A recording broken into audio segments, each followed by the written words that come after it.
Na aula de hoje, a gente vai para a nossa aula 7 e nessa aula a gente vai dar continuidade ao tópico de métodos de separação, só que na aula de hoje nós vamos falar de um sistema específico, que são os sistemas homogêneos. Lembrando que na aula passada a gente trabalhou os métodos de separação para os sistemas heterogêneos, beleza?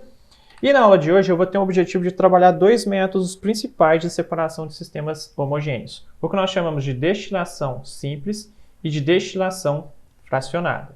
Existem outros métodos de separação de sistemas homogêneos, porém, como eu acho que não vai dar tempo de trabalhar tudo em uma aula, eu vou focar principalmente na destilação simples e fracionada, que são as mais importantes da gente aprender. E aí, na próxima aula, eu dedico o início da próxima aula, ou alguns minutos, para trabalhar as duas outras que a gente precisa trabalhar, que são mais simples e mais fáceis de ser compreendidas. Beleza? Então, na aula de hoje, nós vamos começar os métodos de separação de sistemas homogêneos, falando de destilação simples e destilação fracionada. Só que para a gente começar a aula de hoje, eu queria começar a aula com o tema motivador. Eu queria trabalhar alguns conceitos envolvendo aí principalmente o nosso dia a dia. Pessoal, para a gente começar a aula de hoje, então, eu trouxe aqui uma imagem do planeta Terra. E por que eu estou trazendo a imagem do planeta Terra? Porque apesar do planeta Terra receber esse nome, né, planeta Terra, em sua maioria, o nosso planeta, né, é formado por água. A água é o principal componente aí do nosso planeta, beleza? Só que apesar da maior parte do nosso planeta ser formado por água, se a gente for ver a distribuição dessa água no planeta, a gente vai ver que da quantidade total de água, apenas 2,5% dessa água compõe o que nós chamamos de água doce, que seria a água que é possível da gente tomar, né, o que nós chamamos de água potável, beleza? Já a água salgada, ela corresponde a aproximadamente 97,5% de toda a água do planeta. Ou seja, a maior parte da água do nosso planeta é formada basicamente por água salgada. Tranquilo? E aí, pensando nesse sentido, a gente pode analisar o seguinte: se a maior parte da água do nosso planeta é formada por água salgada, se de alguma forma a gente conseguisse transformar essa água salgada em água doce, ou seja, água apta ao consumo, a gente poderia resolver vários problemas relacionados com a distribuição de água em diferentes regiões do nosso planeta. Beleza? Então, para a gente começar a aula de hoje, eu queria começar a nossa aula com uma pergunta motivadora, que é a seguinte: pessoal, na opinião de vocês, será que é possível tornar a água do mar uma água potável?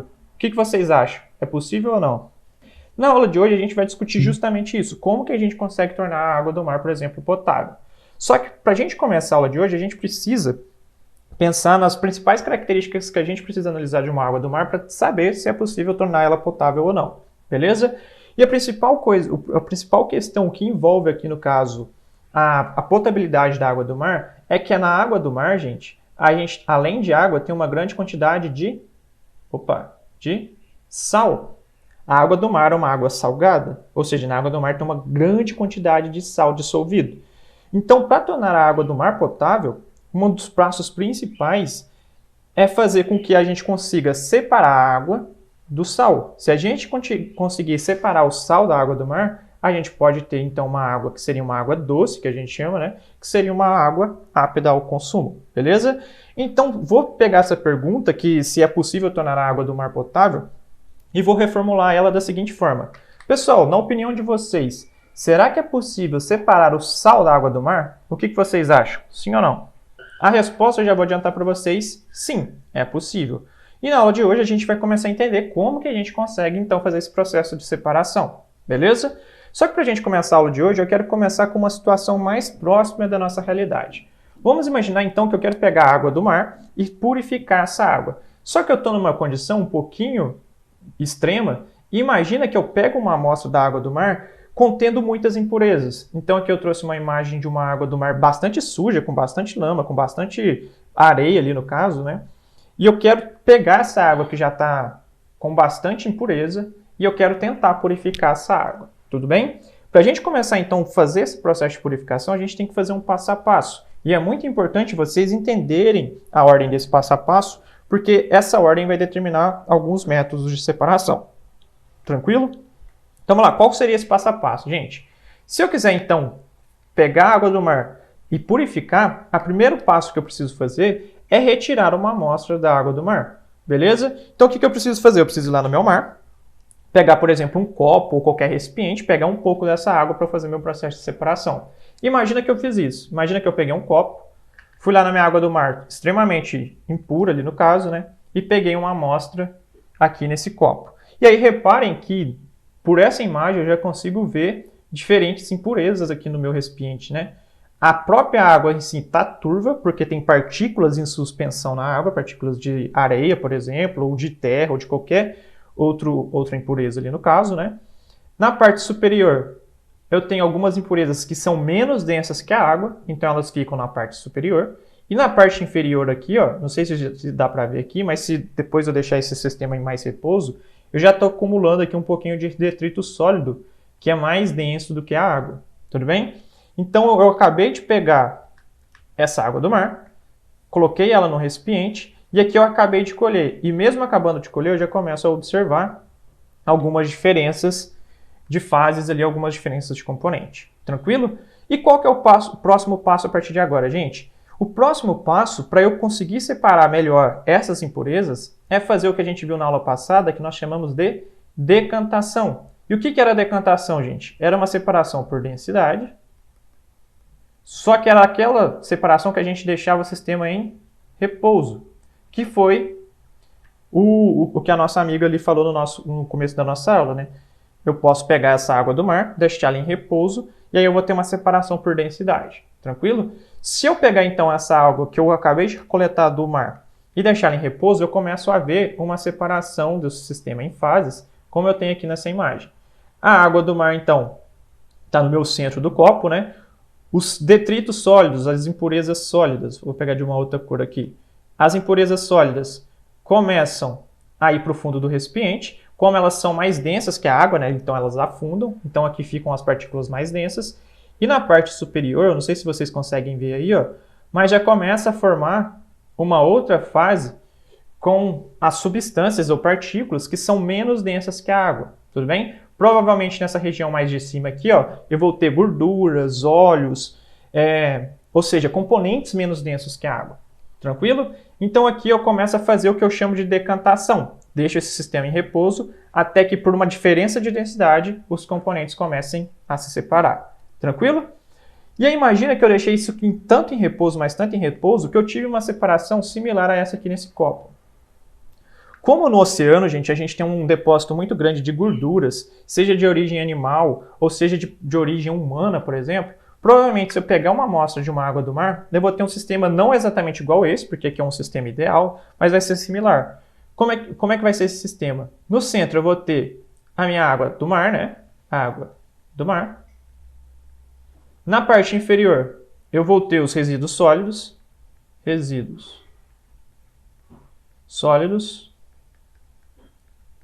E na parte superior, eu vou ter a parte menos densa que a água, que provavelmente vai ser formado por gorduras ou óleos, beleza? Beleza? Mas eu vou colocar aqui em gorduras em geral. Então eu pego a água do mar, faço uma decantação e provavelmente eu vou ter esse sistema. Na parte de baixo, os resíduos sólidos, que seriam a areia, tudo aquilo que é mais denso que a água. A água do mar ficaria no centro. E na parte superior, eu teria as gorduras ou qualquer parte oleosa ali que está na água do mar. Tranquilo, gente? Só que um detalhe muito importante. Quando eu faço essa separação desse sistema, e eu estou pensando na água do mar, a água que fica aqui no centro, ó, é uma água do mar, que é uma água salgada. Beleza? Ou seja, nessa parte que tem apenas água, eu vou ter água mais sal. Tudo bem? Porque, como eu disse, o sal não se separa da água simplesmente deixando em repouso.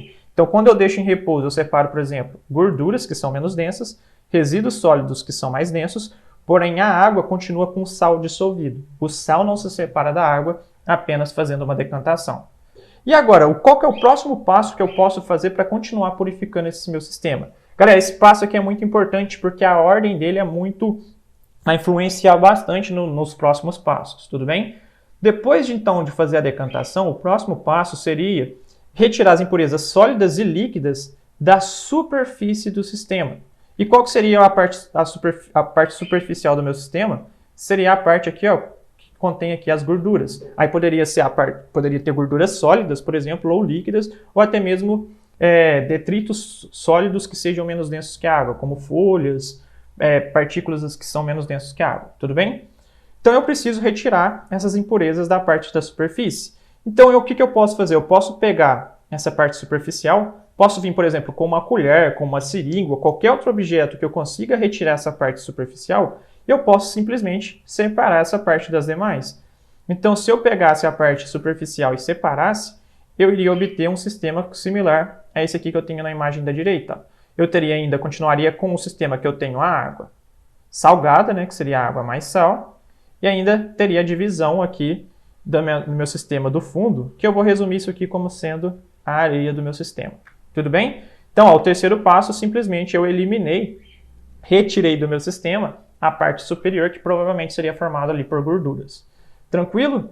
E aí eu posso obter, então, um sistema agora um pouquinho menos complexo, em que eu teria duas fases. E quais seriam essas fases, gente? Uma fase contendo água com sal, a água salgada, e outra fase contendo, então, a areia.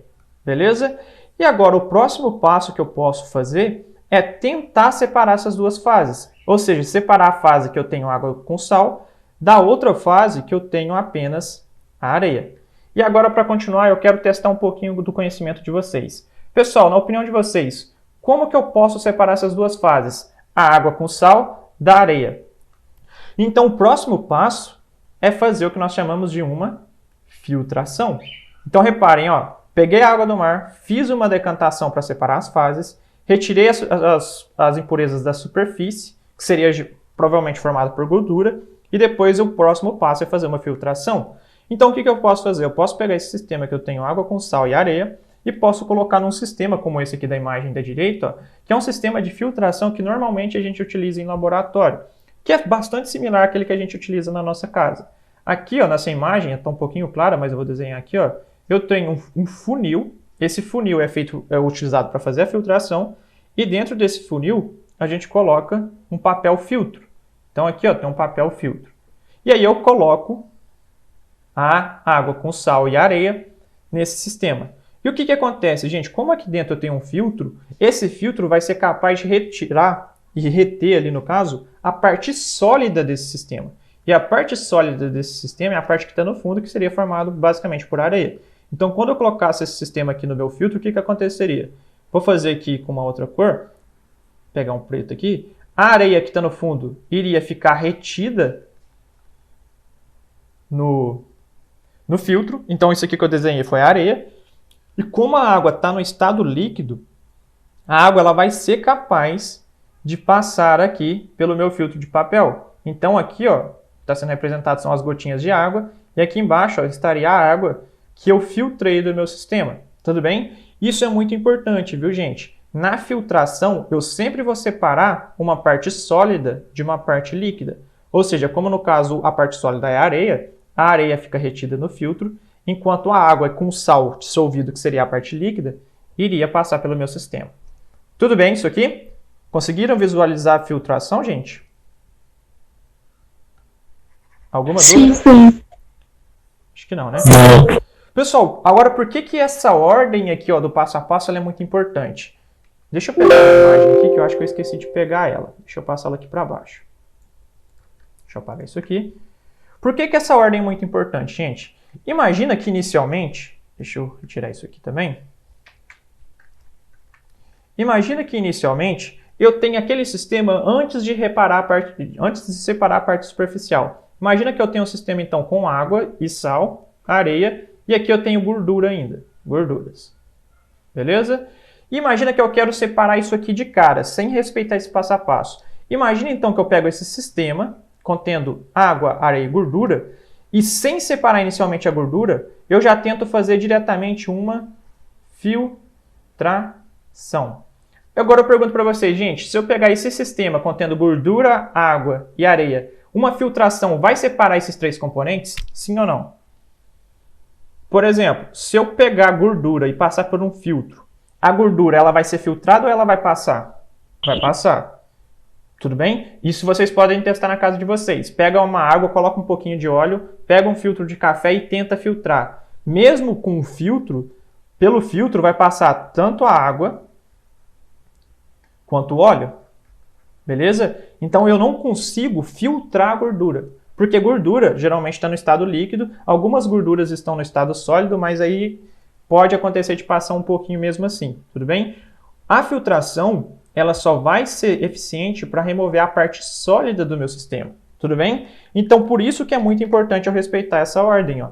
Antes de fazer a filtração, eu retirei então as impurezas líquidas da superfície, que seriam as gorduras, porque uma filtração não é capaz de retirar a gordura, tudo bem? Então, antes de fazer a filtração, eu tiro a gordura do meu sistema. Depois que eu retiro a gordura do meu sistema, aí sim eu posso fazer uma filtração, porque agora o meu sistema vai estar separando ali adequadamente. Tudo bem, gente? Só que, pessoal, fazer essa filtração apenas utilizando um filtro de papel, ela pode ser de certa forma eficiente, dependendo do meu objetivo. Porém, se eu for pensar realmente em deixar essa água potável, apta ao consumo, eu tenho que fazer uma filtração um pouquinho mais avançada. E uma espécie de filtração um pouquinho mais avançada do que utilizar simplesmente um filtro de papel é utilizar o que nós chamamos de filtro com carvão ativado, que nada mais é do que um filtro bastante similar àquele que a gente utiliza na nossa casa, por exemplo, nos filtros de purificação, para deixar a água potável, beleza? E nesse filtro, como o próprio nome diz, tem o que nós chamamos de carvão ativado. E o carvão ativado, gente, que é, aqui não sei se vocês conseguem ver, mas é o que dá essa coloração meio preta aqui para essa vela de filtração. Esse carvão ativado ele tem uma propriedade de aderir impurezas na superfície. Quando ele adere impurezas na superfície, ele consegue retirar da água uma grande quantidade de impurezas, tudo bem? Inclusive até alguns micro-organismos podem ser retirados da água simplesmente fazendo uma filtração com carvão ativado. E aí eu posso utilizar, por exemplo, tanto um filtro mais simples como esse, como os filtros mais complexos, filtros gigantescos contendo carvão ativado, que seriam capazes de remover tanto a areia quanto qualquer outra partícula sólida que estaria ali na água que a gente não conseguiria remover, por exemplo, apenas com um filtro de papel. Beleza?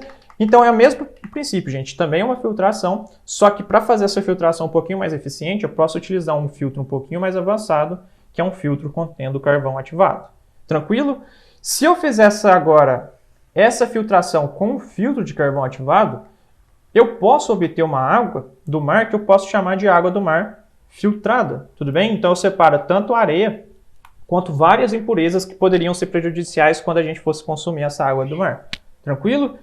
Só que imagina que eu utilizei um sistema de filtração tão bom, mas tão bom, que quando eu fiz essa separação, eu obtive, depois dessa filtração, apenas a água com sal. E uma informação muito importante, viu, gente? Independentemente da capacidade do meu filtro ser um filtro muito avançado, pouco avançado, um filtro, uma simples filtração, não é capaz de separar água com sal, tudo bem? A água com sal dissolvido sempre vai passar pelo meu filtro, independentemente da complexidade desse filtro.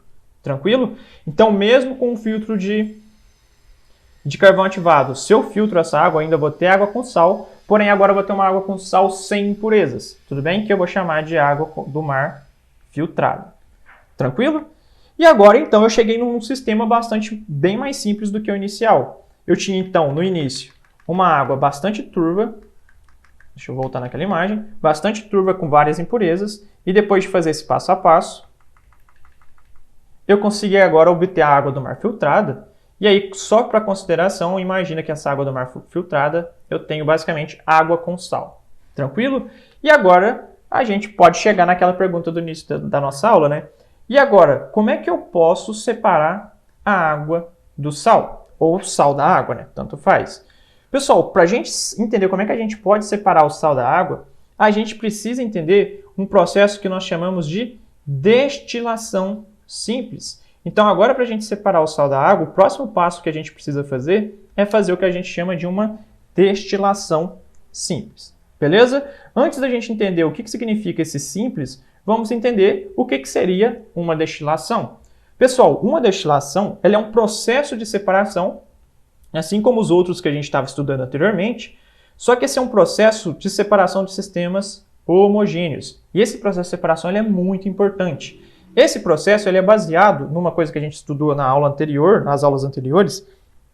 Ele é baseado nas diferenças de temperatura de fusão e de ebulição das substâncias. Então, toda vez que eu faço uma destilação, eu me preocupo em relacionar a diferença entre na diferença de temperatura de fusão e de ebulição de cada substância do meu sistema. Tudo bem? Então, vamos pegar a destilação e vamos ver como que a gente pode utilizar essa destilação para separar a água e o sal e deixar a água do mar, por exemplo, apta ao consumo. Então, imagina que eu faço o seguinte, ó. Eu pego a água do mar, filtrei essa água, né? Então tem água do mar filtrada, água com sal.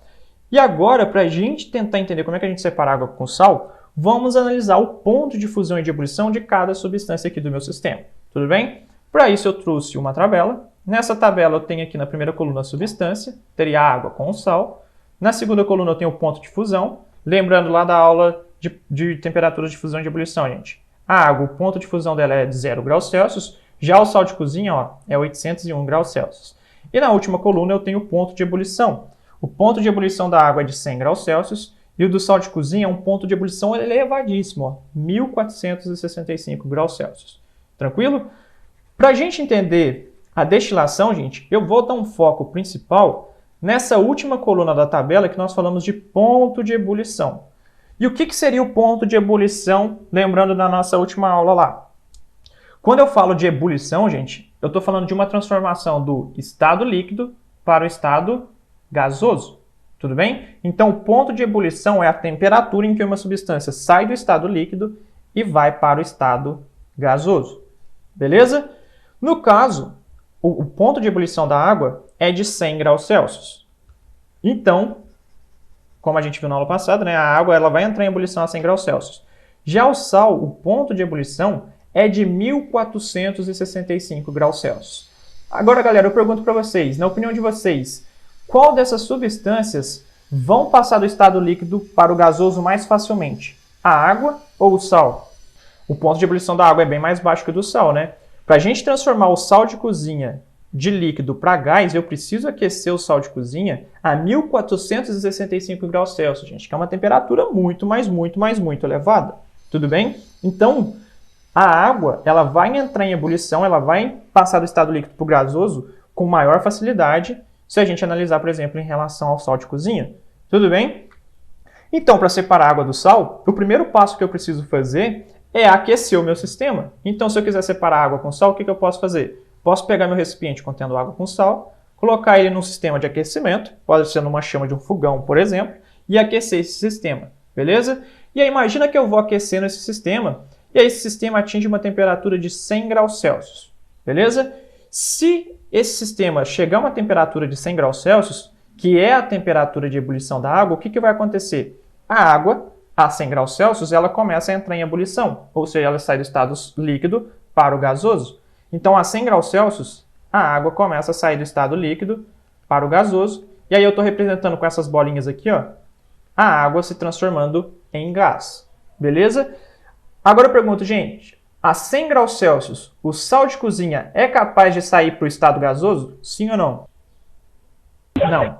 Então, se eu aqueço essa água a 100 graus Celsius, apenas a água começa a evaporar, começa a sair do estado líquido para o gasoso, o sal de cozinha, como possui um ponto de ebulição muito maior, não vai mudar de estado físico, ele não vai para o estado gasoso. Ou seja, o sal de cozinha permanece inalterado no meu sistema. Então, eu posso fazer algumas conclusões que eu trouxe aqui no meu slide para a gente organizar nossas informações. Eu posso dizer o seguinte, ó, que ao aquecer o sistema aproximadamente 100 graus Celsius, que seria a temperatura de ebulição da água, a água irá passar para o estado gasoso, pois possui um menor ponto de ebulição, beleza? Só que a gente tem um problema. Como a água se transforma em gás, essa água vai começar a sair do meu sistema. Então, a água iria começar a sair na forma de vapor de água. Tudo bem? Já o sal de cozinha, que possui um ponto de ebulição muito alto, não irá sofrer alterações de estado físico, ou seja, ele não vai passar para o estado gasoso. Se ele não vai passar para o estado gasoso, sendo assim, o sal de cozinha irá permanecer no meu sistema. Então, basicamente, gente, é assim que eu posso separar o sal da água. Eu posso aquecer a água, por exemplo, a 100 graus Celsius. Nessa temperatura, a água começa a entrar em ebulição, ela sai do meu sistema no estado gasoso, o sal de cozinha não entra em ebulição e o sal de cozinha permanece no meu sistema. Se eu retiro a água e deixo o sal de cozinha no meu sistema, eu consigo separar a água com o sal. Tudo bem? Só que, pessoal, a gente tem um problema aqui no caso, né? Se eu quero retirar a água do meu sistema, se eu quero purificar a água, Eu não posso fazer esse aquecimento simplesmente deixando o meu sistema aberto, porque senão a água iria sair na forma de gás, a água iria para a atmosfera, eu perderia essa água. Então restaria no meu sistema apenas o sal. Então, para eu conseguir purificar a água, eu tenho que dar um jeito de fechar o meu sistema e fazer esse processo inteiramente no sistema fechado para obter a água nesse processo. Tudo bem? E toda vez que eu faço esse sistema de aquecimento em um sistema fechado, eu faço o que eu chamo de uma destilação simples, beleza? E aqui embaixo nessa imagem, gente, eu tenho um esquema que mostra como é que a gente pode fazer uma destilação simples, por exemplo, em um laboratório, ou então a gente pode adaptar esses equipamentos e fazer, inclusive, na nossa própria casa, beleza? Como é que eu posso, então, pegar esse princípio dos pontos de fusão e de ebulição para fazer uma destilação e separar a água com sal? Eu posso fazer o seguinte, ó. Eu posso pegar alguns equipamentos, eu vou nomear cada equipamento aqui para ficar mais organizado. Esse primeiro equipamento aqui, ó, que é esse balão que a gente chama, ele é um balão de vidro, e dentro desse balão de vidro a gente coloca a nossa amostra. Como no caso a gente está querendo separar água com sal, aqui dentro esse líquido aqui está representando tanto o sal quanto a água. Tudo bem? Então eu tenho água com sal aqui nesse líquido do meu primeiro recipiente. E aí reparem o seguinte, ó, aqui embaixo eu tenho o que eu chamo de bico de Bunsen. O que é o bico de Bunsen, gente? Nada mais é do que uma espécie de fogão de chama que a gente utiliza nos laboratórios, beleza? Então, associa esse bico de Bunsen aqui, ó, simplesmente ao meu sistema de aquecimento. Pode ser um fogão, pode ser uma chapa de aquecimento, pode ser qualquer coisa. Tudo bem? E aí, então, nesse sistema, o que eu tenho? A água está aqui juntamente com o sal, está sendo aquecida por esse bico. E aqui, a temperatura, aqui tem um termômetro, né? A temperatura aqui nesse termômetro está aproximadamente 100 graus Celsius. Então, a 100 graus Celsius, a água que está aqui nessa solução, ó, começa a evaporar e passar do estado líquido para o gasoso, beleza? Só que nesse sistema eu tenho uma característica muito importante. Eu tenho uma rolha aqui na parte de cima, ó, vedando o meu sistema, impedindo que a água no estado gasoso saia do meu sistema. Tranquilo? Só que aí, então, à medida que a água vai entrando para o estado gasoso, ela vai subindo e vai preenchendo todo o tubo aqui, ó. Como esse tubo agora está fechado, a água não sai do meu sistema. Porém, se vocês separarem aqui, nesse primeiro tubo, eu tenho uma saída aqui, ó, na lateral, uma abertura, e essa abertura é o único caminho em que o vapor de água pode percorrer. Então, à medida que o vapor de água vai subindo, ele não pode sair aqui em cima porque tem uma rolha, ele começa a sair pela minha lateral. Então, o vapor de água começa a fazer esse caminho aqui, ó, por esse tubo. Tudo bem? Aí, quando o vapor de água faz esse caminho, ele entra numa parte do nosso sistema que nós chamamos de condensador. E o que é um condensador, gente? O condensador ele é formado por tubos. Então, aqui, toda essa estrutura aqui é o condensador. Ele é formado por tubos. E esse tubo ele tem duas partes principais. Ele tem a parte interna, que seria esse caminho aqui, ó, que está de branco. Que seria o caminho que o vapor de água percorre. Então, o vapor de água passa por esse tubo interno. Opa! E esse tubo também tem um tubo externo. E nesse tubo externo, ele está isolado aqui do restante, ó, que seria essa parte aqui e essa parte aqui, ó. Nesse tubo externo passa água fria, e aí essa água fria sai como água quente. Tudo bem? Então tem água circulando aqui na parte externa, que seria água fria. E para que serve esse tubo aqui com água fria, gente? Como está entrando água fria nesse tubo, esse sistema serve para resfriar o meu sistema. E para que eu vou querer resfriar o meu sistema? Aqui eu não estou formando vapor de água, esse vapor de água não está vindo por esse caminho e passando aqui pelo condensador. À medida que esse vapor de água vai passando aqui, ó, como está entrando água fria no meu sistema, esse vapor de água vai se resfriando. Se ele vai se resfriando e ele está na forma de vapor, à medida que ele vai resfriando, ele vai saindo do estado gasoso, do estado vapor, e vai passando para o estado líquido. Então, à medida que o vapor de água passa por esse condensador, ele começa a voltar para o estado líquido. E aí, como resultado, aqui, ó, nesse outro recipiente do lado direito, a gente vai ter uma formação de gotículas de água, de gotinhas de água, e essa água aqui, nesse caso, então, vai vir para o lado direito na forma de líquido. Tudo bem? Então, basicamente é esse princípio. Eu aqueço a água do lado esquerdo, a água entra em ebulição, sai no formato de vapor, passa pelo condensador, que é essa parte central. No condensador, essa água começa a se resfriar, aí ela sai do estado gasoso e volta para o estado líquido, só que ela volta para o estado líquido no tubo aqui da minha direita. Se a gente compara as temperaturas de fusão e de ebulição da água e do sal, a água entra em ebulição a 100 graus Celsius, mas a 100 graus Celsius o sal não entra em ebulição. Então o sal não se transforma em vapor e não é transferido para o lado direito. Então o que eu vou ter aqui? Eu vou ter uma separação.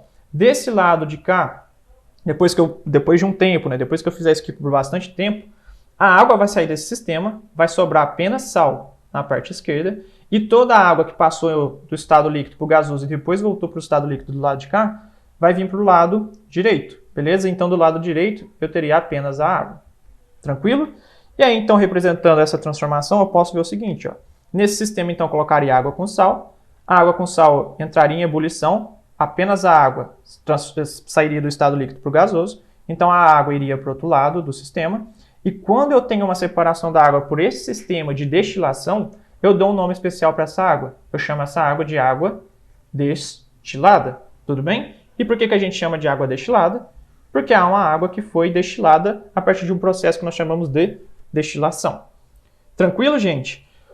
Algumas informações muito importantes. Apesar desse sistema, na teoria, a gente conseguir separar a água com sal 100%, quando a gente obtém uma água destilada, gente, aí muita atenção, ela nunca está 100% pura, tudo bem? Porque quando a gente faz esse processo, mesmo que o sal de cozinha não entre em ebulição, o vapor de água ele é capaz de arrastar uma pequena quantidade de sal quando ele vai subindo, tudo bem? Então o sal continua sólido, porém o vapor de água consegue arrastar uma pequena quantidade de sal de cozinha, que é o que a gente chama de arraste por vapor.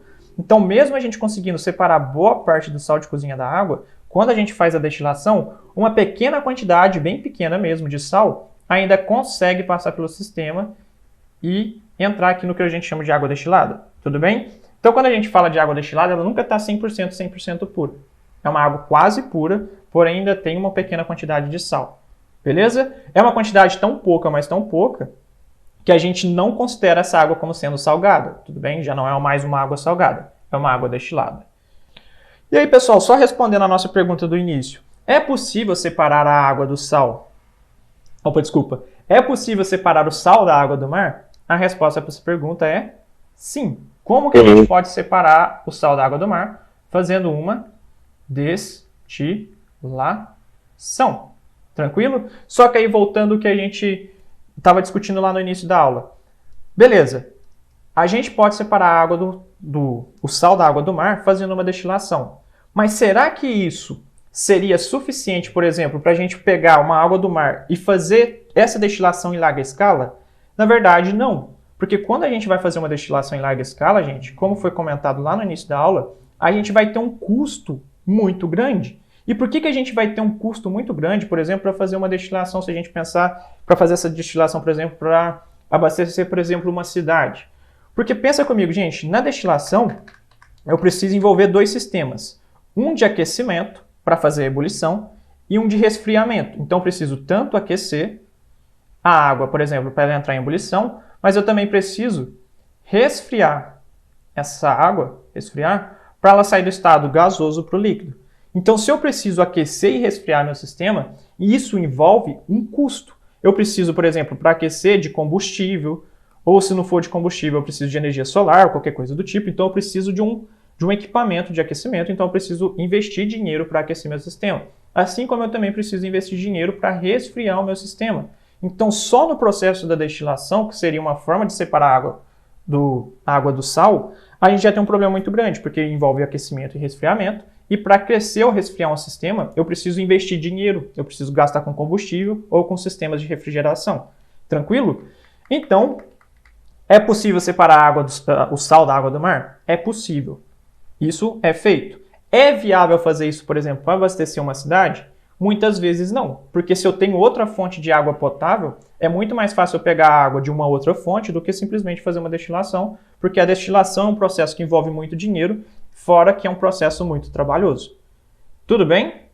Tudo isso, gente, eu só trouxe para vocês para a gente falar do nosso primeiro sistema de destilação, que é o que nós chamamos de destilação simples, beleza? E eu já vou discutir por que a gente dá esse nome de destilação simples.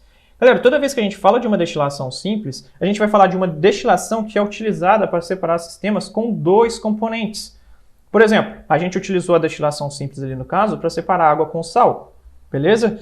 Só que aqui eu vou trazer uma outra aplicação dessa destilação simples também. Ela pode ser utilizada, por exemplo, para separar um sistema que eu tenho água com álcool. Também funciona da mesma forma.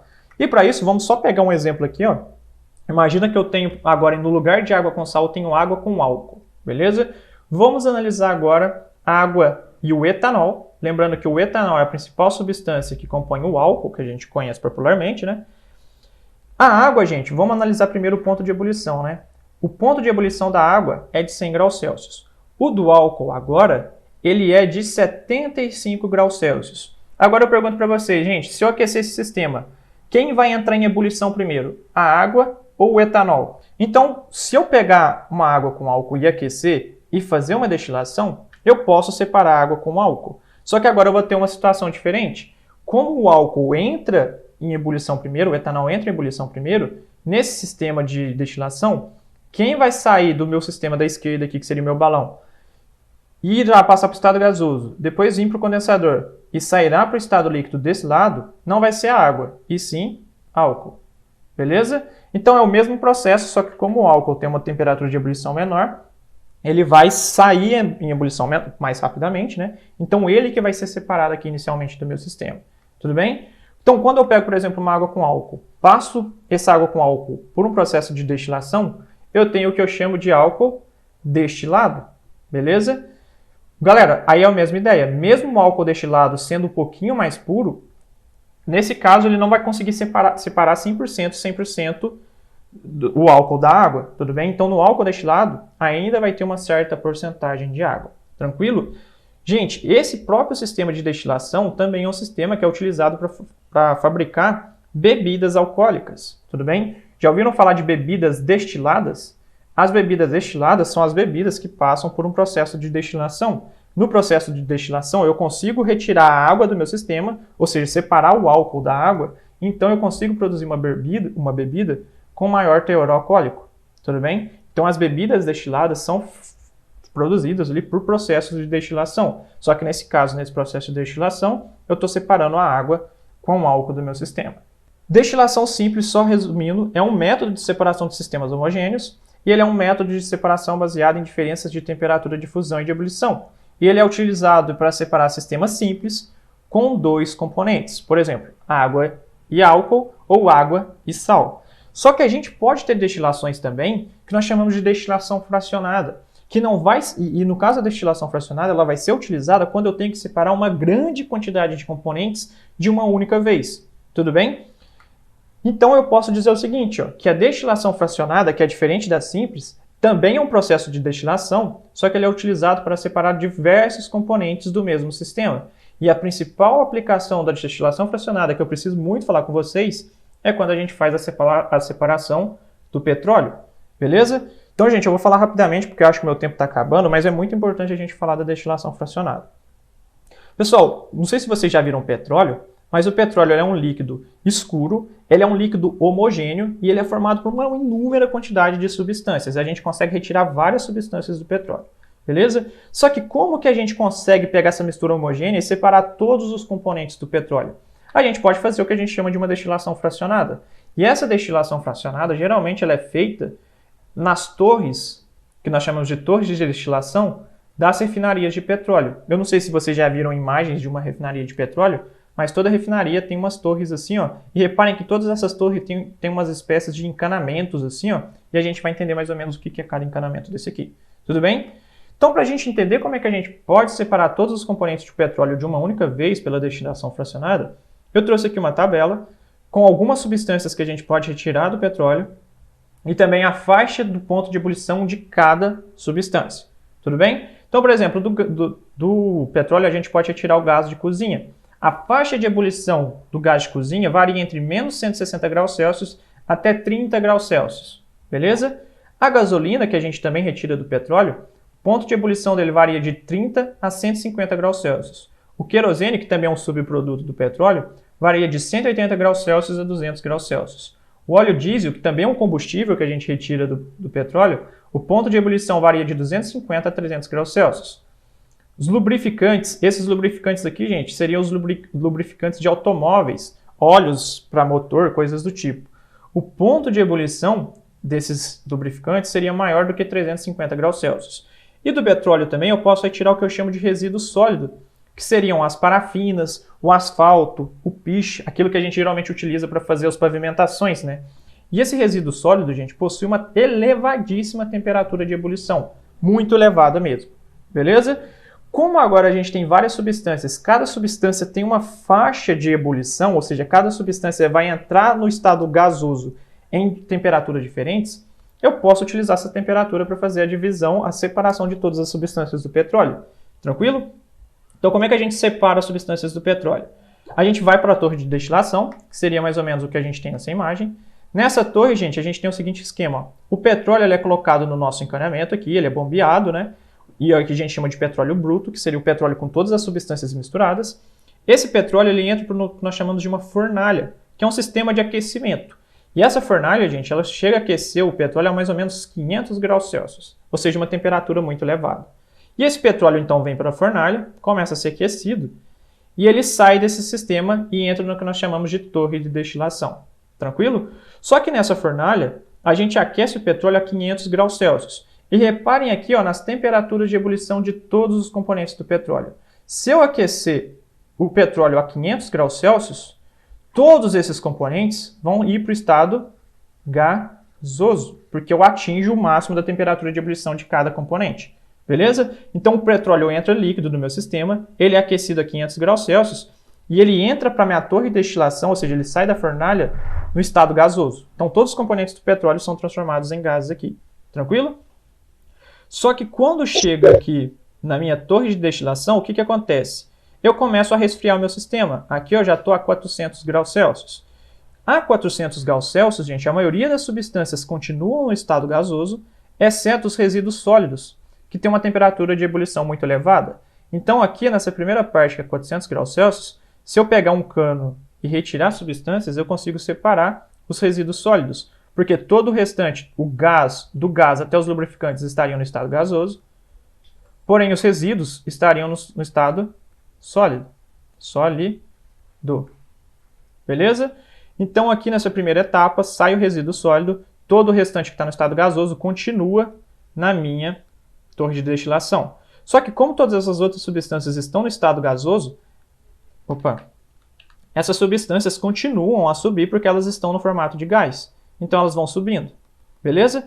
Só que elas vão subindo, e à medida que elas vão subindo, reparem que a temperatura do meu sistema vai diminuindo.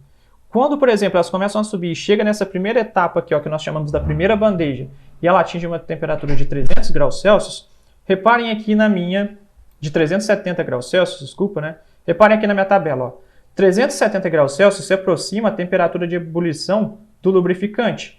Todas essas substâncias estavam no estado gasoso, né? Quando chega a 370 graus Celsius, os lubrificantes, que possuem uma temperatura de ebulição de 400 graus Celsius, agora passam por estado líquido. Então aqui, ó, quando o vapor de petróleo chega a 370 graus Celsius, os óleos lubrificantes passam para o estado líquido, e aqui, ó, não sei se vocês conseguem ver nesse sistema, tem tipo um encanamento, e por esse encanamento, o óleo lubrificante que agora está no estado líquido é retirado do meu sistema, tudo bem? Então eu retiro o lubrificante aqui do meu sistema. Só que nesse caso, eu retirei o lubrificante porque eu consegui fazer ele passar para o estado líquido nessa temperatura. Todas essas substâncias estariam ainda no estado gasoso e continuariam a subir no meu sistema, beleza? E eles vão subindo, vão subindo, vão subindo. À medida que vão subindo, vão resfriando o sistema até atingir uma temperatura de 300 graus Celsius. Nessa segunda etapa, que tem uma temperatura de 300 graus Celsius, se vocês separarem, essa temperatura está muito próxima com a temperatura de ebulição do óleo diesel. Ou seja, quando chega a aproximadamente 300 graus Celsius, nesse caso, o óleo diesel, que estava no estado gasoso, agora começa a passar para o estado líquido. Beleza?